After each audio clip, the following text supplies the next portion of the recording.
दोस्तों, मैं अपने स्पेस ज्ञान सीरीज के वीडियो के लिए अपने लैपटॉप में बैठकर ऐसे ही रिसर्च कर रहा था और सडनली मेरे माइंड में ये सवाल आए कि इंडिया स्पेस ऑर्गेनाइजेशन का नाम इनको स्पार से इसरो क्यों कर दिया गया। क्या तुम सभी ने भी इसके बारे में कभी सोचा है? हाँ, तो ये वीडियो तुम सभी के लिए होने वाली है। आज मैं तुम सभी को 4 रीजंस बताने वाला हूँ जिसकी वजह से 1969 में Indian National Committee for Space Research इनको स्पार के नाम को चेंज करके Indian Space Research Organisation ISRO कर दिया गया।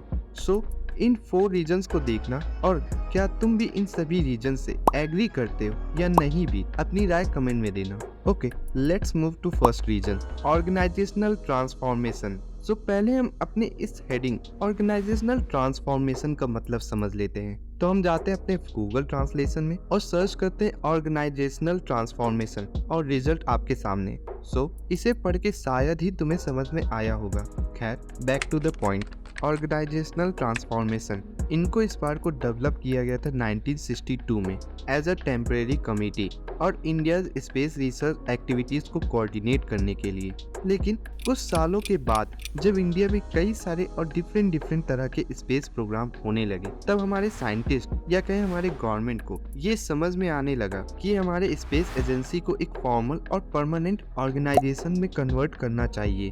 ये हमारा एक इम्पॉर्टेंट रीजन था जो Indian National Committee for Space research को इंडियन स्पेस रिसर्च ऑर्गेनाइजेशन बना दिया। Brother scope. सेकेंड रीजन, दोस्तों, जब इनको स्पार का नाम चेंज करके इसरो कर दिया गया तो इनके नाम के साथ साथ इनके काम में भी बदलाव देखने को मिला। जैसे कि जहां इनको स्पार केवल स्पेस रिसर्च को कोऑर्डिनेट करने में फोकस कर रहा था, लेकिन हम वही इसरो की बात करें तो इसरो स्पेस रिसर्च को कोऑर्डिनेट करने के साथ साथ स्पेस टेक्नोलॉजी के लिए वेरियस एप्लीकेशन को डेवलप भी करने लगा। ये भी एक ऑब्जेक्टिव्स या फिर एक रीजंस था जो इनको स्पार को इसरो के रूप में एक नया रूप मिला। तो अब हम आते हैं अपने थर्ड रीजन की ओर, एम्फेसिस ऑन इंडिपेंडेंस। नाम चेंज करने के पीछे ये भी एक सिंबॉलिक था जो कि रिफ्लेक्ट कर रहा था अंतरिक्ष की खोज में भारत स्पेस प्रोग्राम को इम्पोर्टेंस देने लगा था और भारत को धीरे धीरे स्पेस टेक्नोलॉजी में अचीवमेंट्स मिलते जा रहे थे।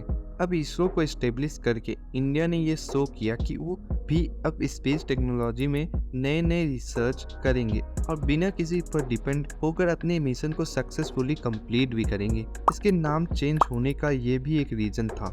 Move to the last reason, legal entity. नाम बदलने के साथ साथ इसरो अब एक सेपरेट लीगल एंटिटी भी बन गया। अब आप सोचेंगे इससे हुआ क्या। हम आपको बता दें, इसरो को लीगल एंटिटी मिलने से इसको मिली कई सारे पावर, जैसे कि मोर अथॉरिटी, ऑटोनॉमी इन मैनेजमेंट, यानी कि इसरो अपनी इंटरनल स्ट्रक्चर डिसाइड कर सकता था, अपने वर्क फ्लो को तय कर सकता था और अपने नियम और रेगुलेशन सेट कर सकता था। अब इसरो को दूसरे एजेंसीज या अधिकारियों से अनुमति लेने की जरूरत नहीं थी।